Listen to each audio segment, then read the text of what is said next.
Still rocking after all these years. This is the story of my rock and roll butler. This is it, the show that started it all. Often imitated, but never equal. From San Francisco, USA, online since 2004. It's the one and only Rock and Roll Geek Show. With the original Rock and Roll Geek, Michael Butler.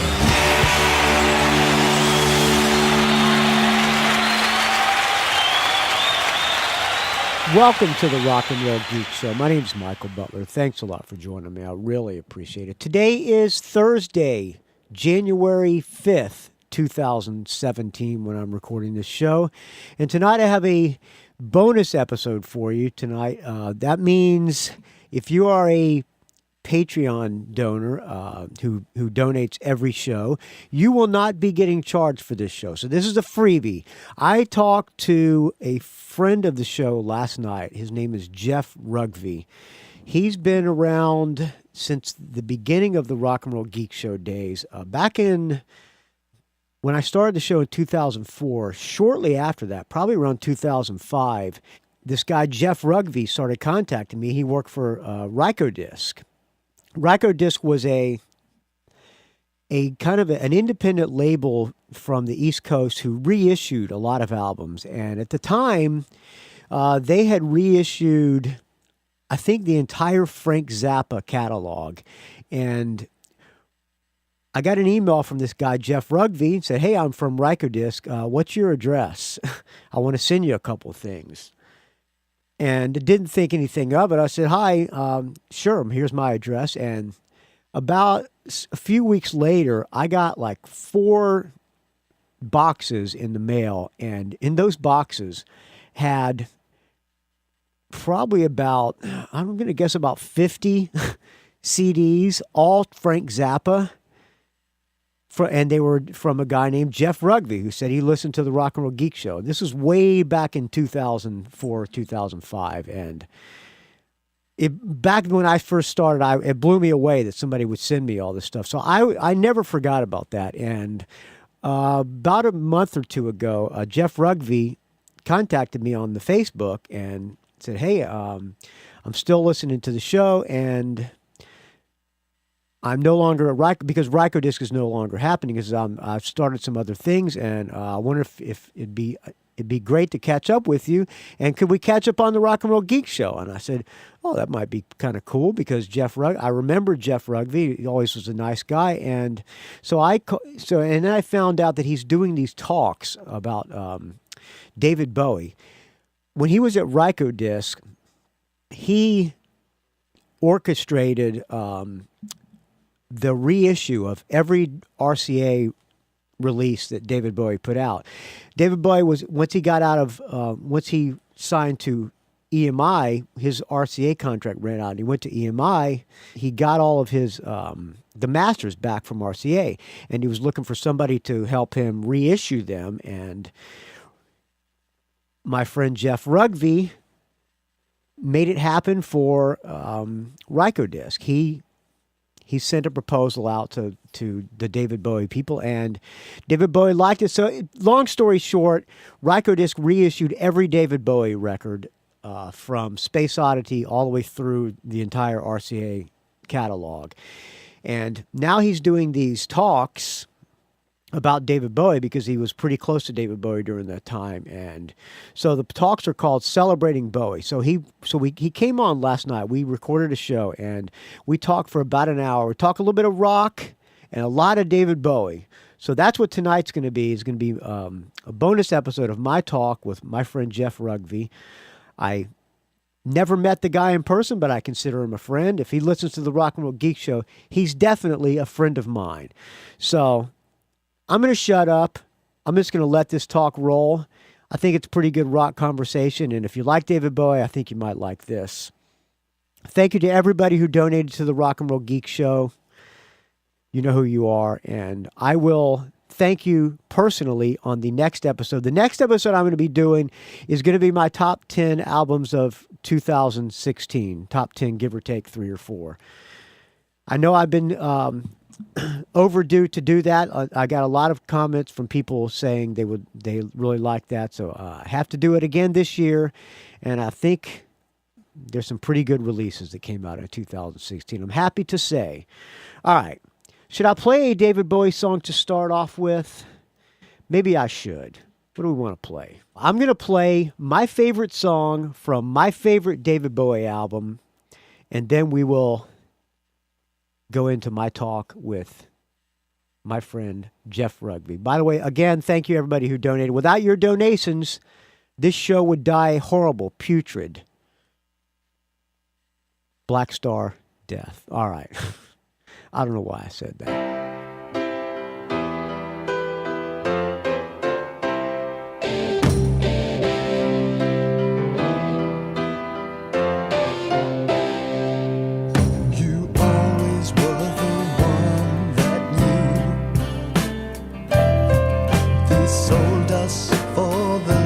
Of you, I always wanted new surroundings, a room to rent while the lizards lay crying in the heat, trying to remember who to meet. I would take a foxy kind of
Hi, Jeff. How you doing?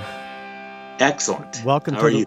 welcome to the Rock and Roll Geek Show. Now, for people who don't know, Jeff Rougvie used to work at a label called Rykodisc. Did you own Rykodisc? You didn't own it, right? No, If you no. owned it, I if you started owned it, working you'd be... for one of the partners in the very early days. If you owned it, you'd be retired by now. That label did pretty well, I would think, right? Yeah, I mean, at one point it was the biggest independent label in the United States. I believe when I first started doing podcasting, you sent me almost the entire Frank Zappa catalog on CD. You sent me. Was that you? Yeah. Yeah. Thank you. Oh, no, no problem. Yeah. I probably already thanked you a long time ago, but man, that was great. I loved those things, man. That was well. solid. Listen, I'm a big fan of the show. So really? Are you really? Oh, yeah. You're not bullshitting me, are you? No. And in fact, at some point I gotta see if you can send me the Jeff Whalen show, because I never heard that one. And, I'm a huge Czar fan. Yeah, we did a track by track of I do a thing called Classic Albums Revisited. We did a track by track of that Calling All Destroyers album or whatever it was. That is a great album, man. No kidding. What a great band. I mean, Yeah. I love the second album too. Yeah, exactly. It's great. You ever see them play live? Yeah, about 3 times I got to see them. Yeah, I saw them when they reformed. They broke up and then they reformed. I saw them. They were great, but they were when that album was produced by Rob. What's his name? Rob, the guy who did Rob Cavallo. Is that his name? Cavallo, right? And then didn't they have like one of the Lord Alges mix it too? That thing was like up there with that first Boston album as far as sound. It was an amazing album. Yeah, I totally agree. And that's one of those things like, I'm cool with like a underproduced rock and roll record, or not underproduced, but, not like super high tech rock and roll record. But I'm also like, I got no problem with a really well produced. When an album's well produced like that, if the songs are there, which those songs are there, man. But people, if you've never heard Czar, I'm going to have to repost that Classic Albums Revisited. That is one great album, man. Top to bottom. I couldn't agree more. And I think their big mistake was it wasn't a good band name, and the cover of that first record didn't tell you anything about what was inside. Yeah. I mean, that thing hit you well, and it was on Hollywood, I think, too. And Hollywood didn't do much for many bands. No. I think they put them out opening up for Duran Duran. It's not that bad of an opening slot, but yeah, I mean, crowd, but probably not into something that hard. Maybe not. Yeah, they were just such a great catchy. Those songs were just so catchy, man. Yeah. Anyway, so thank you again for the Frank Zappa catalog. I really appreciate it. Oh, no problem. And you sent me something. Did you send me Grim Jack? Is that what did you send me that? Yeah, Grim Jack. Yeah, they're a pretty cool band from Long Island that just got back together a few years ago. They had some really great songs back in like the late '80s, early '90s. And then I'd never heard of them. What's that? I had never heard of them. Oh, okay. Yeah, it's weird. They had a lot of like major label bites, like a lot of those type of bands did. They're real, hard. It's like kind of street rock, and then the grunge thing came along and it all dried up and they broke up and they got back together a few years ago, and I've known them for a while, and they just made this new record last year, and great record, and like hardly anybody's heard it. It's so tough to rise above all the noise now. Well, maybe I'll play it on. Do you manage those guys or? No. I just I try to help them out. I really like them, and one of the guys, Jim, who's one of the main guys in the band, has been a friend of mine for a long time, and just trying to help spread the word. All right. Well, I'll play, if it's okay with you. I'll play one of their songs when we close out the show. Sounds awesome. So what are you doing now? I read that you're doing talks around the country about David Bowie. That's true. Yeah. You mentioned earlier how Rykodisc is basically gone now, and at one point it was a real big deal, and Salem was sort of the main office for Ryko, which is weird in and of itself, that there'd be a label with a headquarters in Salem, Massachusetts. But when Bowie died, I thought there was an opportunity to sort of talk about my experiences with him, but also to revisit Rykodisc in Salem for a lot of people who, moved here in the last, 10 years, long after the label's gone, didn't know anything about it. So I didn't know Rykodisc reissued all David Bowie stuff. Did they? Yeah, Oh, yeah. okay. In fact, they hired me as a consultant when I was working for one of the partners in '87, and they hired me full time in January 1st of '88. And the first thing that I set about to do was to write the proposal with a couple of the other guys at Ryko for what we would do with the Bowie catalog. And at that point, we never thought we'd get it, and it took over a year. It might have been about 18 months to close the deal. But, we were against everybody. I mean, every major label wanted it. And so how did it work? Did he put the word out that he was looking to reissue all of his stuff because he got it all back? I'm assuming he got all of his masters back from RCA or wherever. I think he was on RCA for a long time. I don't know who he went to after that. But is that how it worked? He put the word out that he was looking to reissue his stuff? Yeah, and I think they were fishing around for offers, and I think he really wanted to do something creative, and everybody was just sort of coming back going, well, if we put it out as midline CDs, we'll sell this many. And what is a midline? What's a midline CD? So you remember, used to see those nice price stickers on. Oh, you CDs mean midline price? So reasonably priced. Is that what a midline is? Yeah. So Okay. it's if your full price CD is, the list price is $16, then a midline would be $11.99 or something. Got it. So he put the word out. Did you write him a letter personally? So you had to put the proposal together. How did it work? You say, hey, David, I'm a big fan. Or how did it work?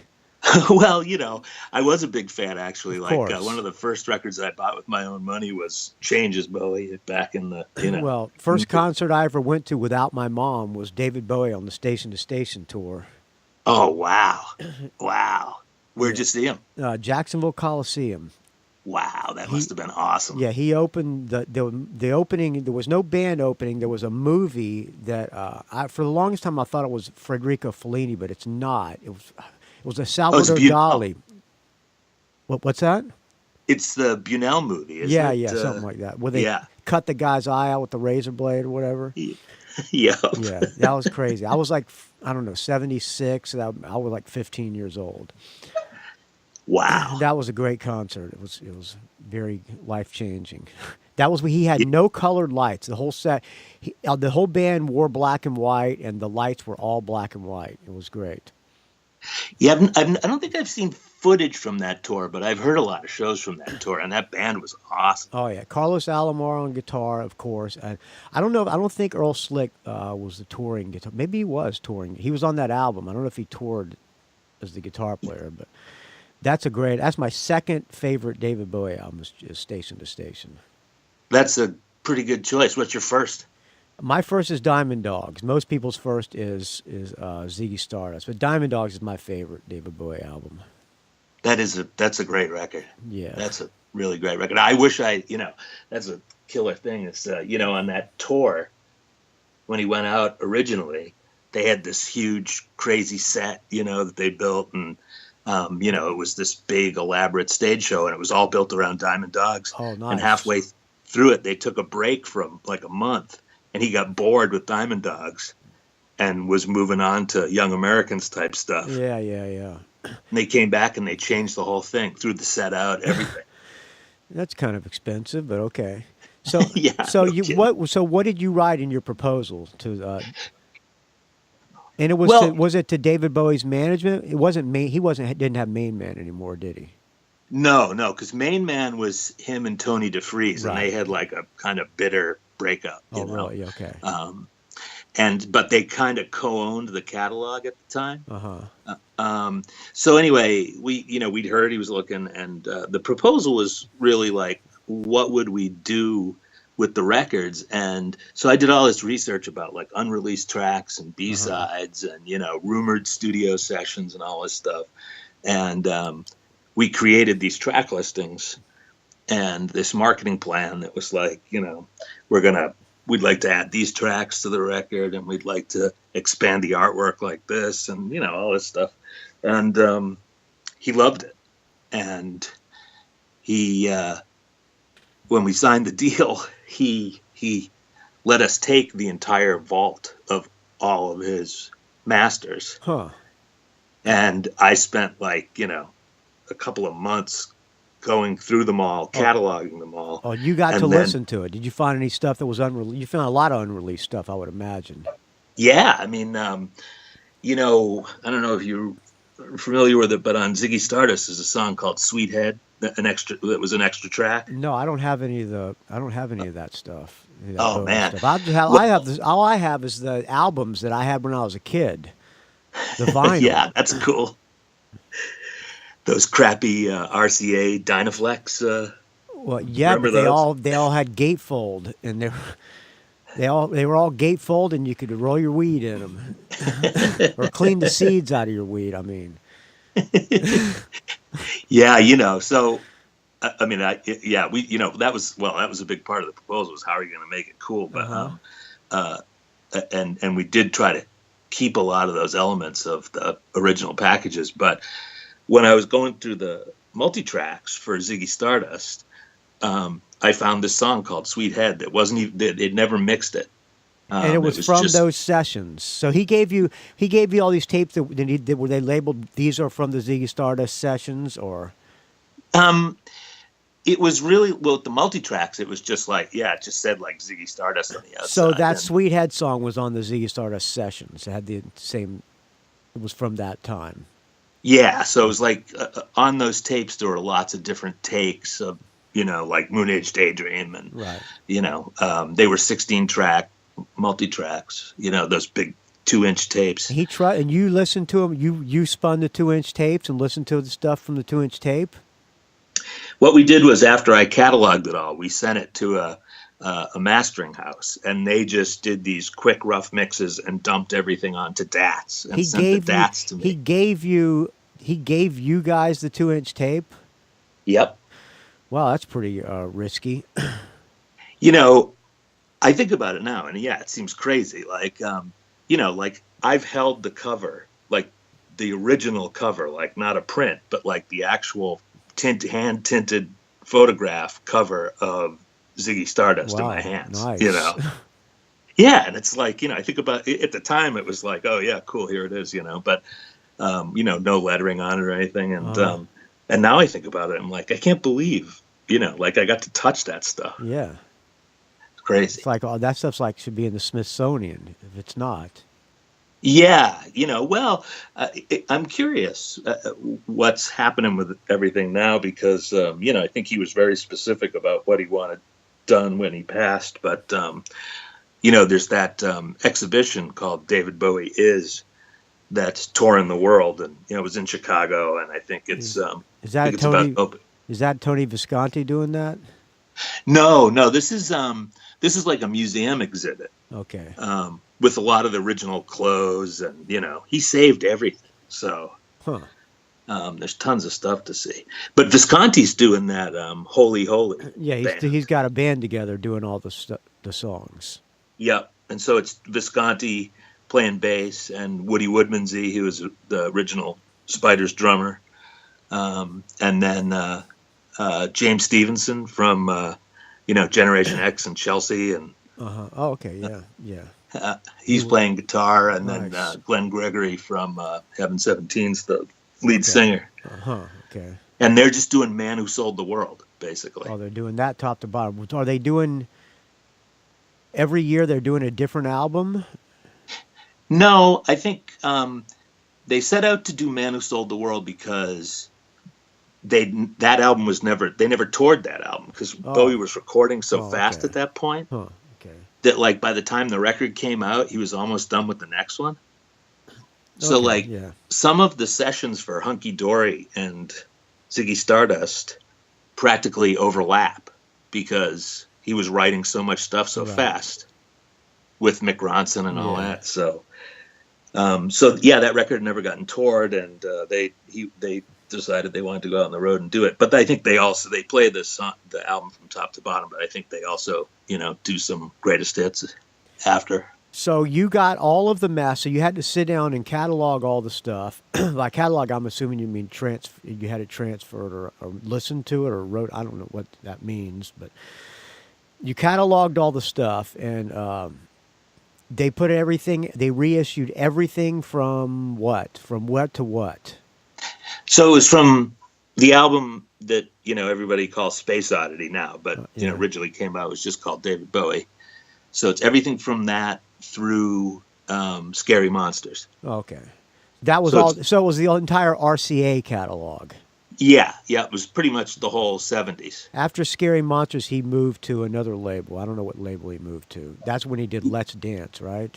Right, he went to EMI. Okay, right. Yeah, I guess he figured he would give EMI a gift of a mega selling record. Well, the interesting thing about that is his contract with DeFreeze extended to like a certain point where I think up until like the end of 1982, DeFreeze would still be getting some money from any recordings that David put out. Uh-huh. And, Let's Dance comes out like pretty early in 1983.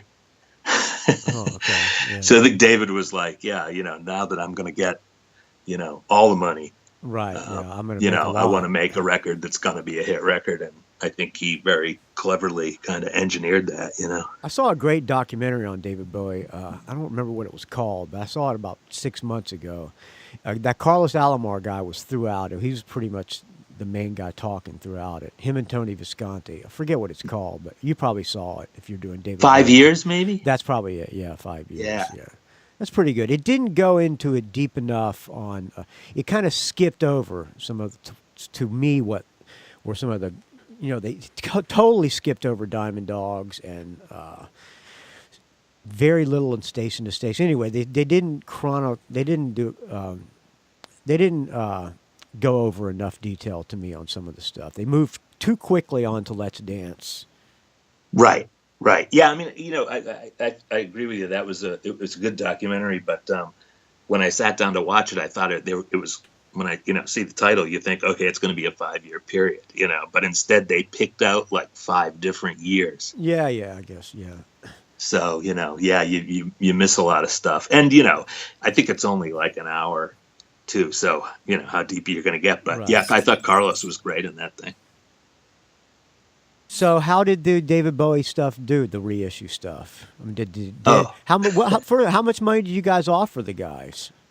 Well, I can't really tell you that. Why? Rykodisc is not around anymore. Yeah, I don't know, because the thing that was weird about it was he was signed to EMI at the time, and I think they really wanted the catalog, but they were bumping heads because that was about when Tin Machine was about to come out. And I think they kind of didn't know what to do with that, and so he wasn't just going to give it to him. I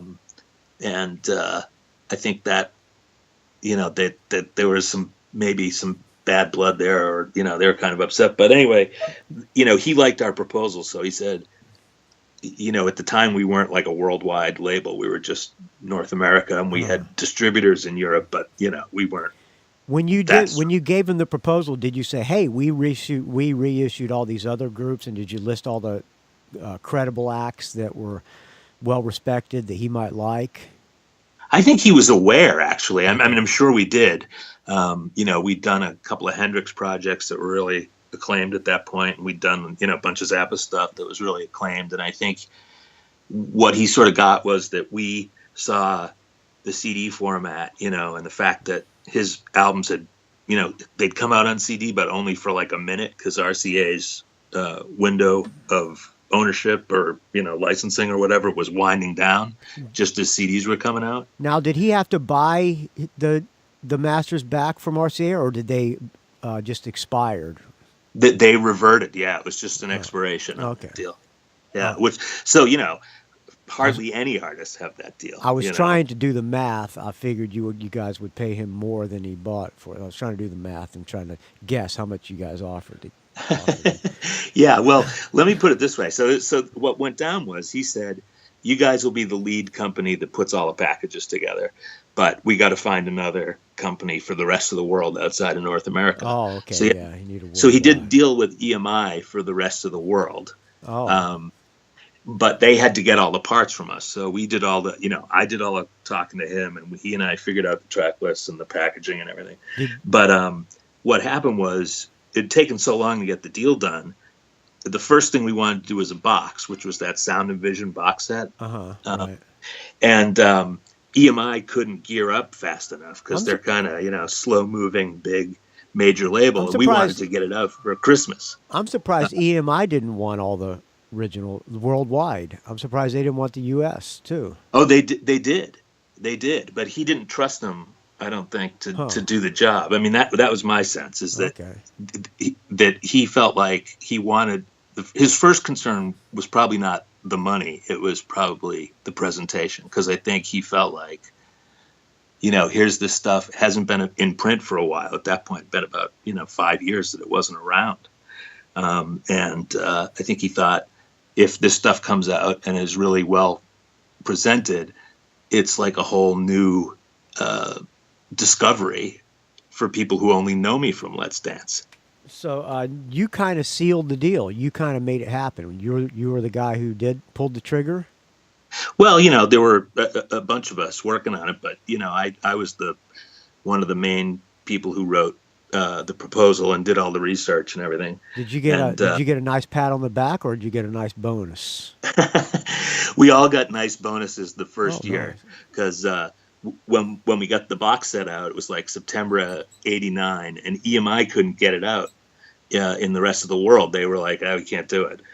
Let's just move on. So they never released it worldwide until, like 2003 or something, long after Ryko lost the rights. I don't understand why a major label I don't understand why an independent label can make it happen, but a major label can't. Well, there's less bureaucracy at an independent label, No wonder the fuckers are dead, man. It's crazy, I mean, I worked for EMI for a while, and it's it's a miracle anything gets done. Huh. Of course, now they're all back to having small staffs, and I think they can move. They can move faster than they used to, but back then they didn't. And so what we got to do is we got to sell that. We could only sell it in North America, but that didn't mean that people we sold it to couldn't ship it all over the world. So this was around the time. This was around the time of Let's Dance. This was like in the early '80s. No, this was like '89. What album was he on in '89? So he just come off of Never Let Me Down, Okay. and the Tin Machine record was coming out around the same time that we put out the first catalog title. So CDs weren't a new. They weren't that new, but then CDs have been around for a long time. Right. Yeah. CDs have been, they'd probably been the major format for about, 4 years at that point. But his stuff hadn't been in print on CD for 5 years, so most people missed it, Huh. I wish I had those Ryko things. I got to look for those now. Those are long out of print now too, aren't they? The Rykodisc.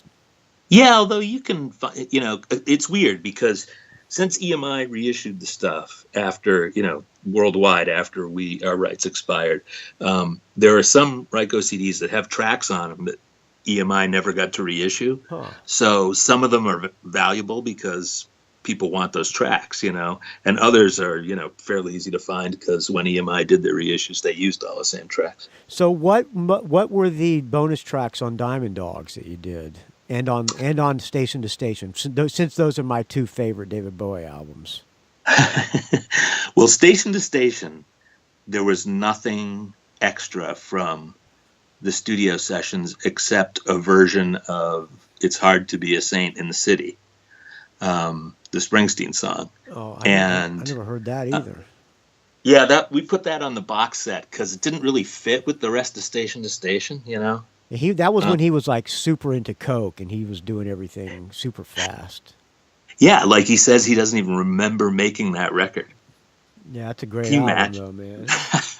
Earl Slick is ripping. There's a song on that album called "Stay," and Earl Slick is the guitar is badass. You know, that I've got no qualms with that record at all. So, yeah, it's one of my, top 5 for sure. But my top 5's always moving around too. What's your top 5? Oh, right that's now? hard to say. Sometimes Aladdin Sane's in there. Oh, Sometimes Aladdin Sane isn't. is my third. My top 5: Diamond Dogs, Station to Station, then Aladdin Sane, then probably Ziggy Stardust, and the Covers album's probably number 5 for me. Pinups. Oh, right, yeah. That's a great album too, man. That's almost like an original album because he totally changed all those songs around. Did you reissue that too? Yeah, we did, and in fact, there was a Pinups 2 that they were working on. Did that ever come out? No, it never came So out. that was but, they were doing that at the same time they did Pinups? I think they started to, and then he got bored quick, But the idea was the Pinups 1 was like all the London bands that he'd grown up with, seeing, like Yardbirds and that kind of Who and that kind of stuff. And then the Pinups 2 was going to be all American stuff that he was influenced by. So, on the first Mick Ronson record, there's a cover of White Light, White Heat. That's Slaughter on 10th Avenue. Is that? Yeah, I think that's right. Yeah, yeah. And so that backing track was recorded for Pinups 2. And that was the Velvet Underground song that was going to be on Pinups 2. Which David Bowie had done that live a lot anyway, I think. Yeah, absolutely. Yeah. And I mean, for me, it's any record with Ronson on it is great because not only because he was a great guitar player with incredible feel, but also like he really helped arrange those records. Yeah, he had a lot to do with the success of those records, with how good they were. I mean, yeah, it's immeasurable. I mean, like I like Lou Reed, but you listen to Transformer, and Transformer's got a lot of different stuff going on that isn't going on other Lou Reed records, and that's down to Mick Ronson, I think. So yeah, so what was the bonus stuff on Diamond Dogs?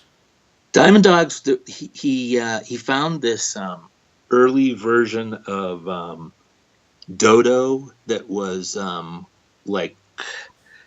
it was like a medley with Candidate, I think. Is that right? Sweet, and that had never come out before. Candidate. What's Dodo? Dodo was one of the original things that I think he had written for when he was going to do the 1984 musical. Oh, right, yeah, okay.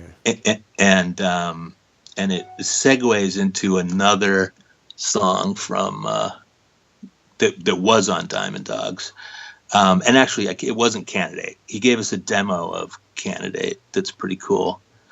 I'm trying to look at my track list because sometimes I forget. It's been so long. Let's see. We Are the Dead. Sweet Thing. Sweet Thing was right before Candidate. And then it went back into Sweet Thing, a reprise of Sweet Thing. What an album that is, man. That's a fucking great album. God. It really is. Well, one of the things that... Oh, yeah, I have it right here on my Dodo. I have it right here on my... maybe I do have the Rykodisc version. Cool. At least I have it on my computer. It's Dodo, and there's a bonus track, a different Candidate. Yeah, different that's version right. Of Candidate, 5 yeah. minutes and 8 seconds. Huh.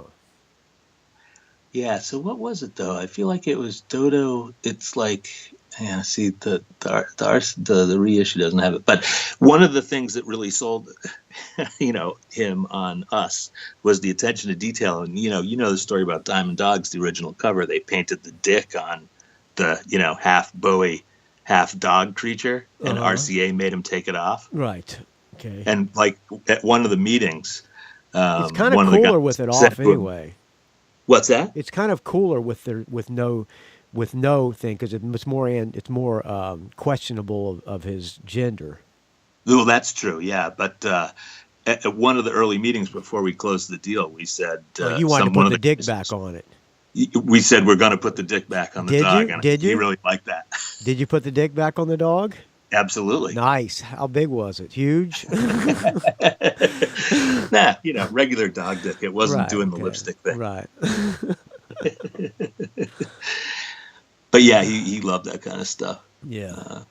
So I think that's everything there. And then in station to station, there were no outtakes. So we had a couple of live tracks from that Nassau Coliseum show, which eventually got reissued the whole thing as a second disc, I think, in the EMI version of Station to Station. But number 5 for me is Low.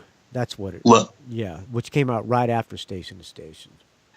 Yeah, that's a great record, and Scary Monsters always gets in there for me too.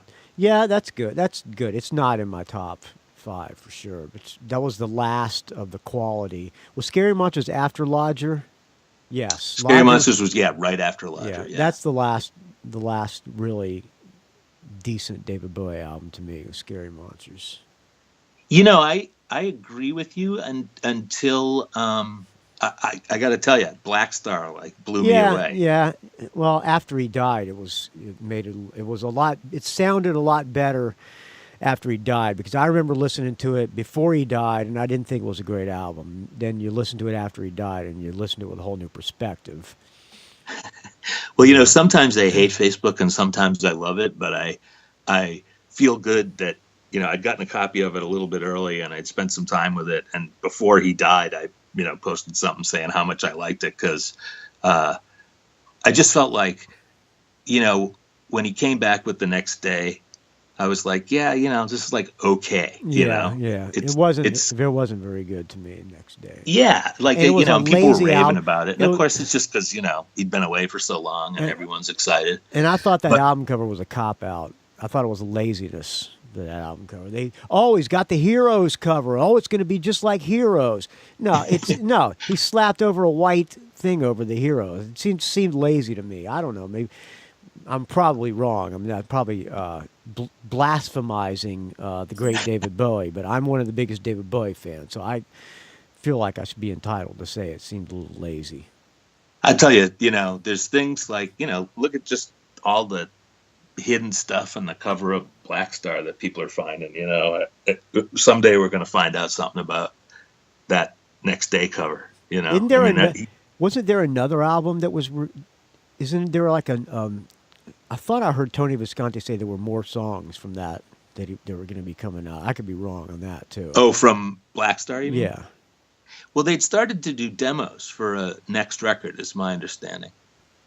So I don't know how far along they got, but I think if he was so smart, Dave was so smart, and I'm sure that he's got some plan that was all put into place before he passed, and hopefully we'll be seeing interesting stuff for years and years to come. I also have this completely made up theory that there's absolutely nothing to base this on in reality, but one of the really great quotes he had, in the middle of the early part of the century, he said in a few years copyright's going to be meaningless, and I almost wonder if at some point when it really hits that point and you can't sell music anymore and you can't get people to pay for streaming because it's all out there digitally, I almost wonder if there just won't be someday this big dump of all this unreleased Bowie stuff into the internet. There you go. That's a nice thing to think about. Nice fantasy. Yeah. So what do you do? Well, it's total fantasy. I just want to stress that. You do these talks around the country. Are you doing it all around the country? These talks about David Bowie? I've mostly been doing them in the Northeast, but I'm going over to Europe in October of next year, and I might do some then. And there's been some interest. I mean, there's been interest from a lot of parts of the country, but I haven't really pursued it super hard, and I probably should. What happens during these talks?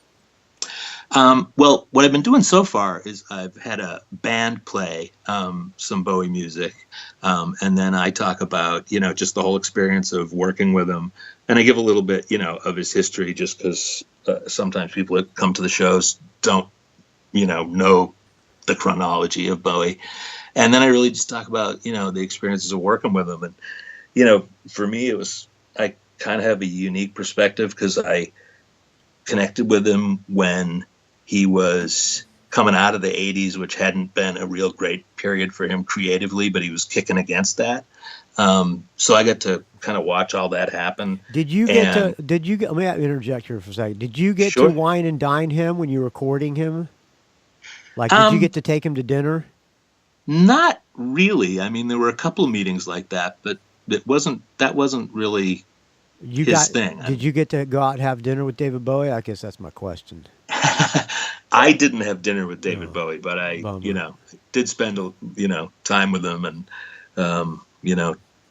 tons of phone calls. And you can't act like a fanboy when you're talking. You got to act like a business guy. You can't because I would have done, I would have shit my pants first of all, and then, you can't do that. You got to be cool about it, right?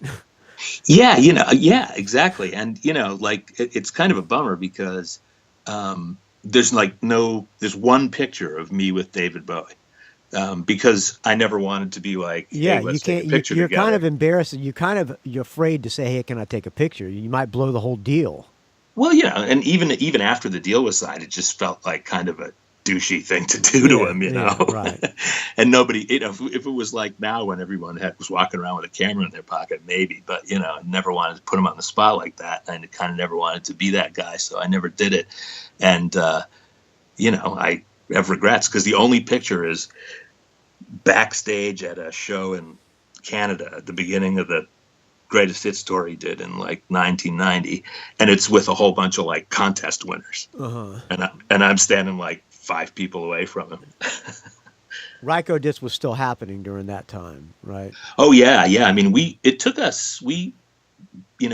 put the catalog all out at once. We rolled it out slowly, like they were, major new releases, which they were for us. I mean, it was super important to. So did you guys make a lot of money from those?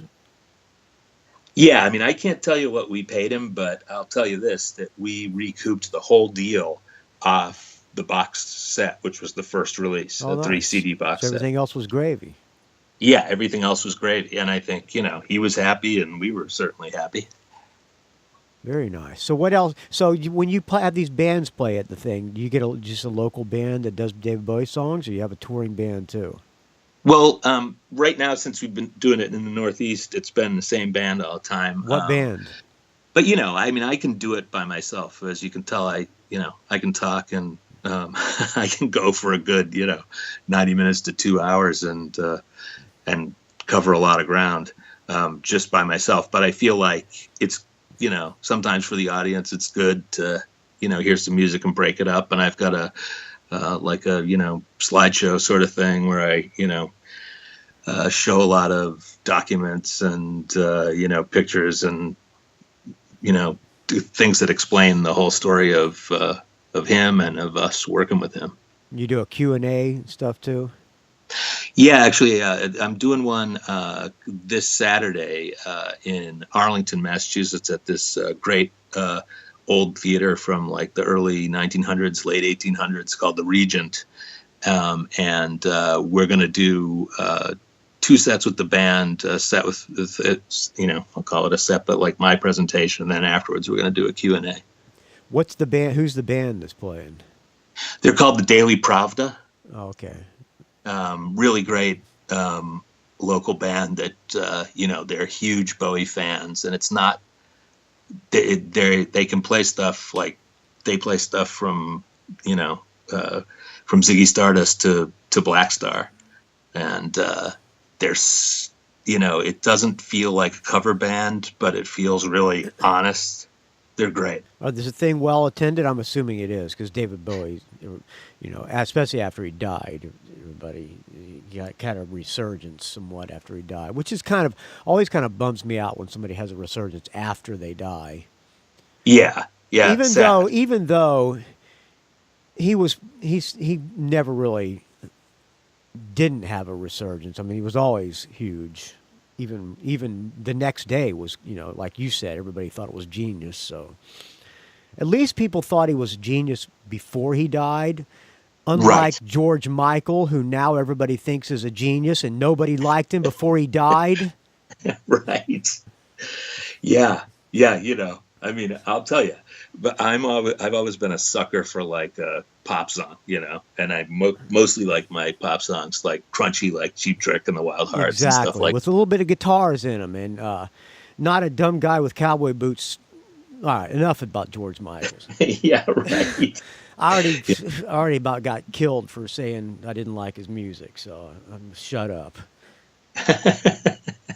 Yeah, see, I kind of like those first couple of Wham singles, like before anybody heard of them in the United States. I thought were kind of cool songs. Okay. And then, yeah, well, you're not the only one. So yeah, anyway. yeah. I'm not ashamed to admit it, but I never got the solo records at all.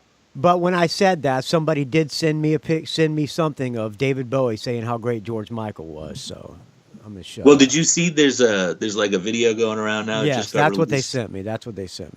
Yeah. Yeah. I mean, there's no denying the guy could sing. Yeah, but my point is, everybody knew David Bowie was great before he died. Right. Exactly. Yeah. Nobody ever questioned it. I think. I think there was. You didn't hear people saying George Michael was a genius 2 weeks ago. No, I don't think so. I mean, I don't know. Maybe in Europe they still did, but like, I mean, I feel like over here, nobody cared about him for 25 years. So you didn't tell me what your top 5 David Bowie albums are. Well, like I said, it's a moving target, but Hunky Dory's got to be in there. Definitely Station to Station. Low goes in and out of there. Ziggy goes in and out of there. Maybe at some point I'll change my mind, but I feel like Black Star goes in and out of there. And Aladdin Sane. Those are probably my top 5, but they're always moving targets. Aladdin Sane was a fucking great album too, man. See that when I was a kid, I had those albums, so I listened to those things top to bottom. That's why they're my favorite albums, because those are the ones I grew up with, I guess. But they're still, I mean, Aladdin Sane, those albums, every song, top to bottom, are great tunes. Every song. They're all great songs. And he was doing a couple albums a year at that point. I know. It's amazing, man. Yeah. I mean, I don't know how that happens, but I mean, you see it with like, certain bands like will hit that streak, and they just can't do anything wrong. But yeah, Aladdin Saints, like it's, I mean, it's perfect. And the guitar tones, wow. Yeah, whenever Watch That Man starts. Yeah, God. And, that's a record that they basically recorded while they were touring. Yeah, it's a great... So, like, they didn't even get to sit down and be like, okay, let's think this through. It was just like, okay, Not even to mention the great album, the cover, too. It's a badass album cover. I mean, it just looks so iconic. Oh, yeah. Yeah. Well, Name all the songs. Watch That Man, Aladdin Sane, Drive-In Saturday, Panic in Detroit, Cracked Actor, Time. The second side starts with Time. Prettiest Star, Let's Spend the Night Together, Gene. Every song, great song. Yeah, amazing. And sadly, there really wasn't much to add to that. I think there was like a couple of B-sides or something. No, actually, we didn't have anything to add to that. I have something on the iTunes. It's Aladdin Sane 30th anniversary, and it's got a bunch of live stuff on it. Yeah, and there's like the John I'm Only Dancing, the sax version, right, but we'd already used that in the box. So is that Rykodisc? Is that the Rykodisc that I have? No, that's the 30th anniversary one is a EMI 2 CD version that they did later. All right, yeah. Yeah, that was like 2003 or whatever, I suppose. Yeah, that'd be right, because that was 1973. That one came out, I think, originally. So they did a bunch, like EMI. Later on, I think they convinced him. We originally wanted to do 2-disc versions of some of the records, and he didn't think that people would go for it. But I had a track list for almost all of them that would have made almost every one of those records from the 70s, 2 CD versions. But some of the stuff was just based on research that, I don't know if those tracks ever existed. Some of them, I didn't find them in the vaults, and some have been floating around on bootlegs, but, he didn't have the masters, or he didn't want to give them up. So the reissues, did you have nice, big, thick booklet with all the lyrics and a bunch of rare photos and stuff on it too, and all that? Yeah, but we never did liner notes. Like, I think he didn't want them to be presented as like artifacts, Right. He wanted them to be presented like they were new records. So we added tons of pictures, and we kept all the original art elements and stuff, but we added tons of pictures and, all the credits. And if the lyrics had been in the original package, we put them in the reissues, but if they hadn't been, we didn't. So was there any like outtake art that you used? Yeah, there were like, outtakes from, photo sessions. Like you've probably seen, the Heroes cover. There's a whole bunch of photos from that session where he's wearing the leather jacket and he's, doing different stuff with his hands. Right. Things like that we mixed in there. And yeah, I think, there was a lot of that. But of course, something like Diamond Dogs, which is a painting, there's nothing. But there were some like outtakes from the Ziggy photo sessions, and I had to go through all that crap with the, the negatives and everything, and look at it all, and then assign each one a number and log it all in to make sure we were making the most of everything. Which record sold? Which reissue sold the best besides the box set? I'm guessing the box set probably sold the best. Yeah, I mean, I think because what we did was when we signed the deal, we didn't know he was going out on this greatest hits tour at the beginning of 1990. And we had planned to save like our version of Changes until the end of the whole campaign. But because he was going out on the road, you reissued the greatest hits album too. Yeah. So we did Changes Bowie, which was basically, it was Changes 1 expanded. So we added some of the EMI tracks, like we had Let's Dance and Modern Love and, and we had, I can't remember what else we had on there. There was a couple other things, but it was really just an expanded version. So which one sold the best? Well, Changes sold the best because it was a single disc best of, and that went platinum in the U.S. Wow. Had Rykodisc had any platinum releases before? And we never did again either. That was the only one that ever went platinum for Rykodisc. Yeah. But, Rykodisc was a small company, so if we sold, 250,000 to something, that was like a major label selling 1 million. How many people worked at Rykodisc? During probably like the best years, it was maybe 25 people. Was there only the East Coast, or was there L.A. offices too? There was originally one of the partners was based in L.A., but he didn't have an office. He just worked out of his house. And there was an office in Minneapolis and an office in Philadelphia.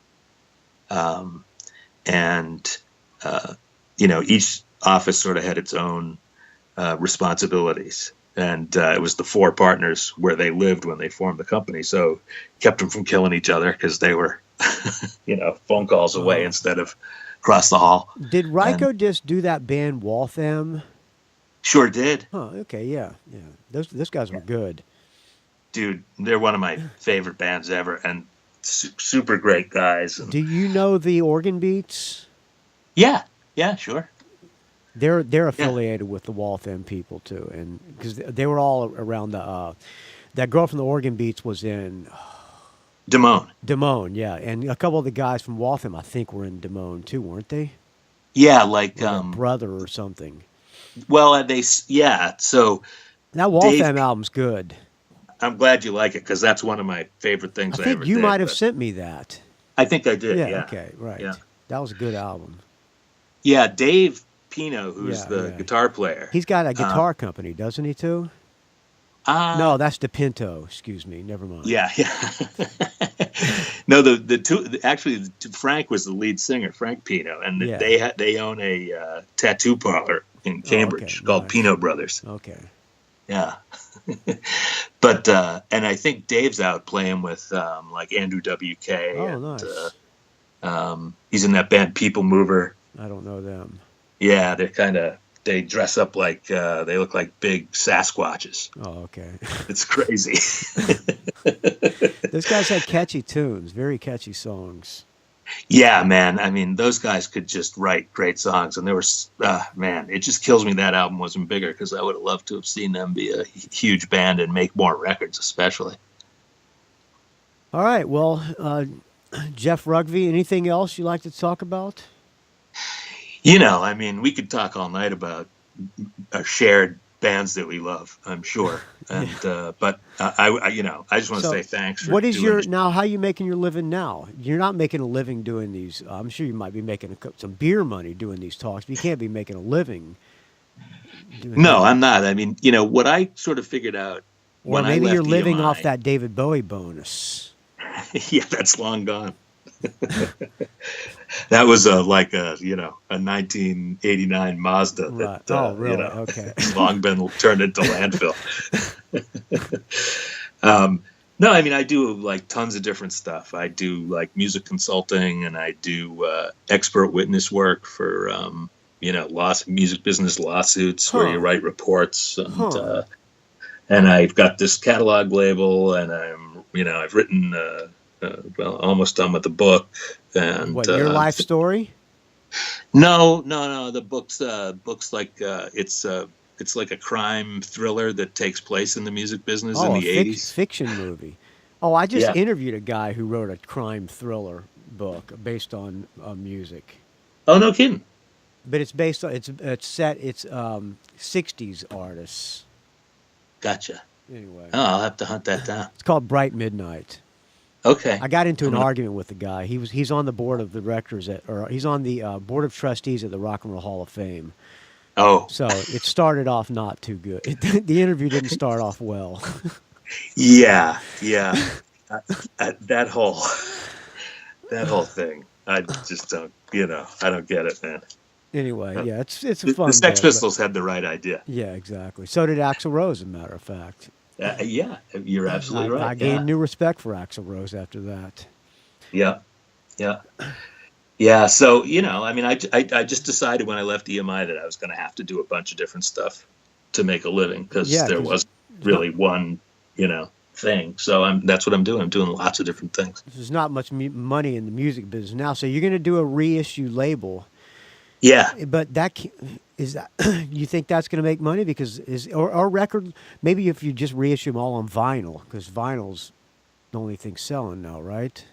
Well, here's the thing about vinyl is, I love vinyl, and like you, I grew up with vinyl and all that, but move a few times, and vinyl's not so wonderful anymore when you're lugging it up to the right. Yeah. and at the end of the day, I get why people like vinyl, but I almost feel like this vinyl phase that the world's going through, and this is going to be very unpopular opinion. It's a fad, huh? It's like Beanie Babies. Like I feel like someday these people are going to go, oh man, I got all this vinyl, I should quote that. Jeff Rougvie. I think if we could hear as good as dogs, we might notice the difference between a vinyl and a well-mastered CD. But a quote from Jeff Rougvie. Vinyl or the Beanie Babies of 2016. Well, I could be wrong. And you know what? I'm happy it's working, because it's helping keep record stores in business. Okay. And the longer there are record stores, the happier I am, because I love record stores. So the reissue label you're going to do, is it going to be on CD or MP3? I guess it's going to be on all. Well, we're doing we'll do CD and we'll do MP3s, and I may be dragged kicking and screaming into doing vinyl, but I just have a heart about 7 inches. You can do 7 inches. Wow. 7-inch full-length albums. Yeah, if we could figure that out, that'd be pretty cool. I would love to do that. Sound but quality, yeah, I just can't. don't feel good about putting out like something on a format that starts to degrade the first time you play it. You know what I mean? Yeah, something I like about the scratchiness of the vinyl. Yeah. I can totally relate to that. The best thing about it is, though, is you can sit there and you can read the album while you're listening to it. Well, you know what? Here's another theory, which is not going to be an unpopular theory. I think that one of the reasons that people like vinyl is because they sit down and they listen to it as an album, whereas people listen on iTunes, they just put it on shuffle. Exactly, yeah. And what we used to do is you used to be able to, you had a big spindle in the middle of the record player, and you'd stack 5 albums on, or you would do a Paul McCartney and Wings triple live album, and you put all 3 on it, and it would play the one side, the next one would drop down, it would play side 2, next one drop down, and you'd flip all 3, and it would play side 4, 5, and 6. Absolutely. And didn't you? I know a couple times I did that, and I put the wrong side on side 2. Yeah. It made me so mad. And you didn't know when it's dropped down each other, it scratched the other side of the album, but you didn't care. Oh, yeah, right. Yeah, no, I didn't care. In fact, the first record player I got at a flea market, and it was one of those. A quarter on it, so the needle would stay down and stop scratching. Right. Stop skipping. And you didn't know you needed to like buy a new needle. Right. And I still have the same record player that I had, I think, since I was a kid, and I have the same needle on. It still works. Wow. It's probably dug a groove in these records so bad. Who cares? Well, I wore needles down, so That's like when you ask a smoker, are you a heavy smoker? You go through 2 packs a day, and you say, well, I'm a real heavy smoker. I go through 2 lighters a day. There you go. All right. Well, Jeff Rougvie, it was nice talking to you. I wish you all the luck in the world. So how can we find out about the David Bowie talks? You can go to my website, which is just jeffrougvie.com, which is JEFFROUGVIE.com, and that has links to all my other businesses. We're going to launch the website for the reissue label sometime in the next couple of weeks, so there'll be a link there too. And let Jeff Rougvie know you heard him on the Rock and Roll Geek Show, so he doesn't. I'll put your links to your Facebook and everything, and let him know that you heard him on the Rock and Roll Geek Show, so he didn't waste an hour on a weeknight talking to this idiot. I would never think that, Michael. You're doing God's work. Oh, there you go. All right, Jeff. Thank you for talking to me. I really appreciate it, friend. It's always a pleasure. I really, you do great stuff. All right. Thanks. Good luck with the thing. I hope you guys come out to the West Coast so I can come go see it. You will be on the guest list. Oh, thank you so much. Are you coming out to the West Coast? I don't know. There's nothing definite yet, but we'll see. I'll drive. I'll drive as far as Fresno. Okay. Oh, I got to come to the Bay. If I'm coming to the Bay, I got to come to the Bay Area if I come to California. There you go. All right, Jeff. Take the LA off me. It was great talking to you. That's the first time I've ever talked to you in person. We've only talked by emails, so. Yeah, it ain't right. Yeah. All right. Thanks for doing this. I really appreciate it. Oh, I appreciate it too. Thanks, Michael. All right. Bye. I'll talk to you later. See ya. There you go. I hope you enjoyed that. We'll talk with Jeff Rougvie. Never spoke to him before, but maybe I should play a song from his band that he's promoted. Or should we play a David Bowie song? Yeah, fuck it. I think I want to play a David Bowie song, but I want to plug his friend's band too. Oh. Here's what I'll do. I'll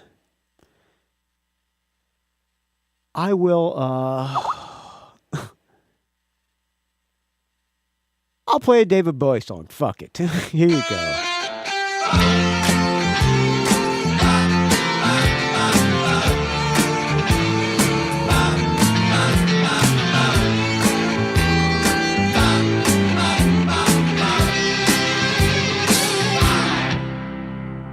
Cold fire, you've got everything but cold fire.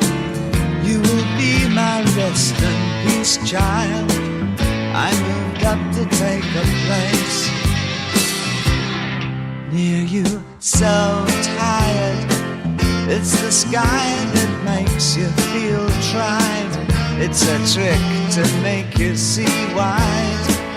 It can all but break your heart in pieces. Staying back in your memory are the movies in the past. How you move is all it takes to sing a song of when I love. Prettiest star one day, though it might as well be someday. You and I will rise up all the way, all because of what you are, the prettiest star. Staying back in your memory, all the movies in the past. How you move is all it takes to sing a song of when I loved. Prettiest star. One day, though it might as well be someday, you and I will rise up all the way, all because of what you are. Prettiest star.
It's a rock and roll geek train wreck.